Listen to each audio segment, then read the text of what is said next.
So this is an example of the Cortex-M33 block diagram. As you can see here, we'll have first of all the processor core main unit, and then we'll have bunch of hardware modules embedded within the processor block itself. The processor core main unit will embed functionalities like pipeline stages, prefetch buffer, arithmetic and logic unit, as well as an optional DSP. The DSP block is used mainly for digital signal processing based applications, and this block is optional.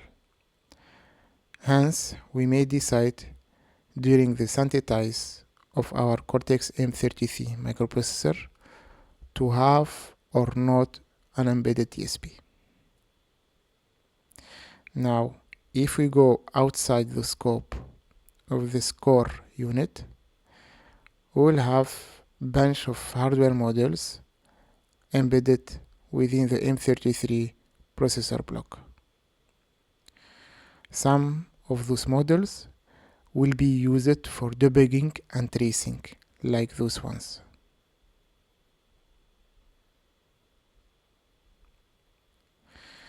As an example, this instrumentation trace microcell will be used for semi-hosting based tracing and debugging. Means we can send a stream of data out of our hardware or software application via those instrumentation trace microcell channels, and this will be propagated to our host PC. The data watch point unit, this one will embed set of registers like the program counter sampling to sample the processor program counter and give an idea about the flow of execution of our processor. We'll embed set of registers that trace certain events within our processor, as well as set of data comparators where any access to set of addresses in terms of read or write will halt the processor itself. We have this ETM or embedded trace microcell. This one is used for what is called off-chip tracing. Means live tracing of the flow of execution of our program. So this one will gather the different trace informations in terms of program counters and set of events, and then we'll send the different trace packets live to our host PC. Of course, we'll need a powerful debugger as intermediate hardware to gather those trace packets, buffer them, then send them to the PC.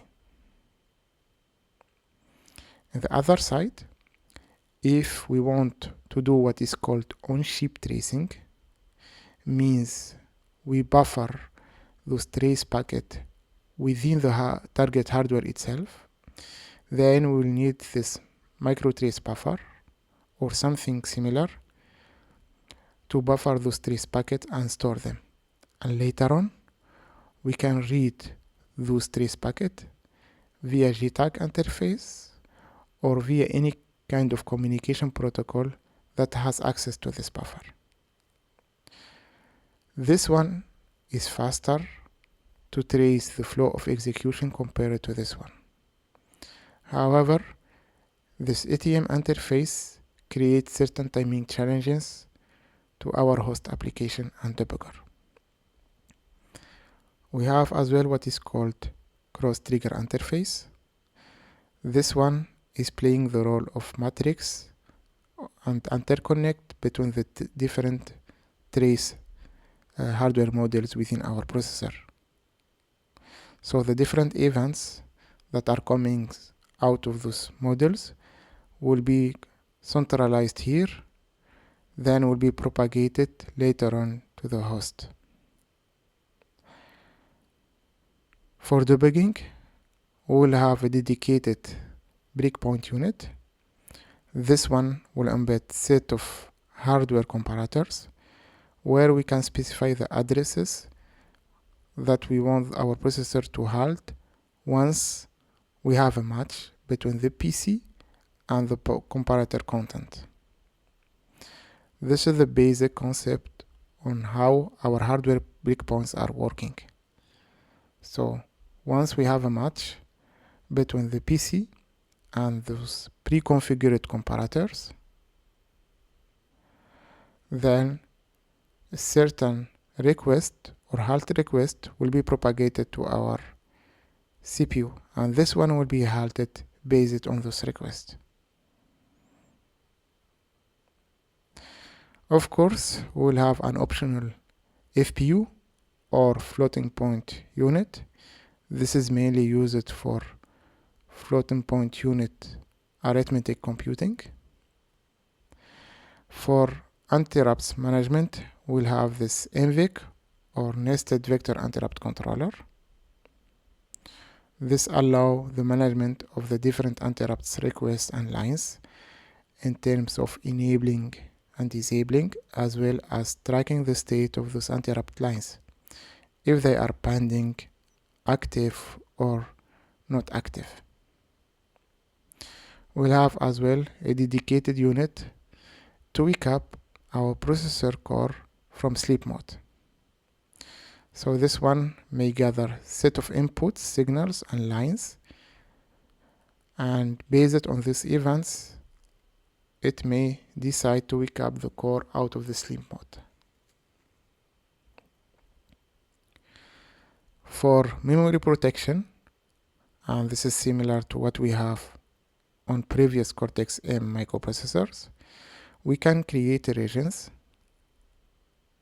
and for each region we can assign certain access permissions.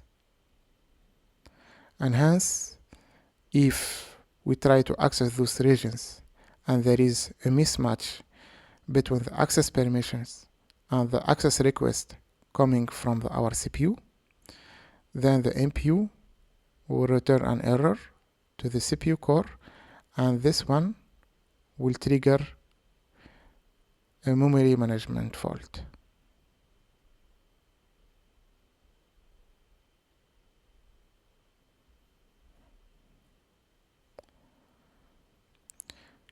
Finally, and the most important things within our Cortex-M33 with the support of TrustZone is this extra module that has been added as part of this ARM v8M architecture.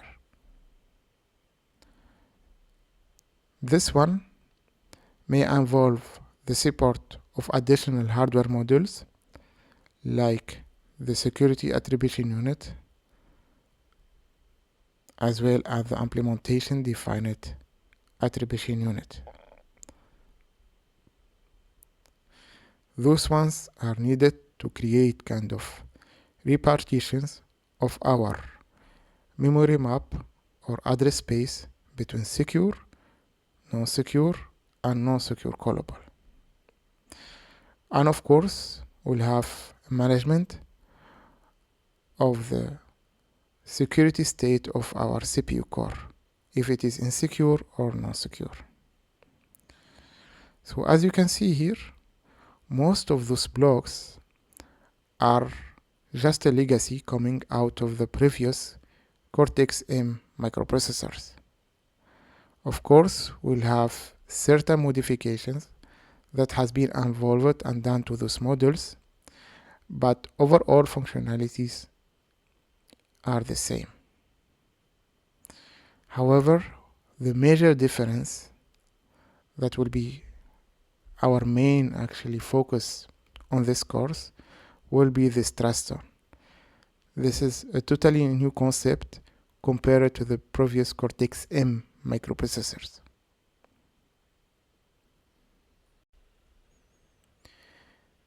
If you want more videos, free blogs, articles, or tutorials as well as online courses, then feel free to subscribe to our YouTube channel as well as checking out our website. Thank you.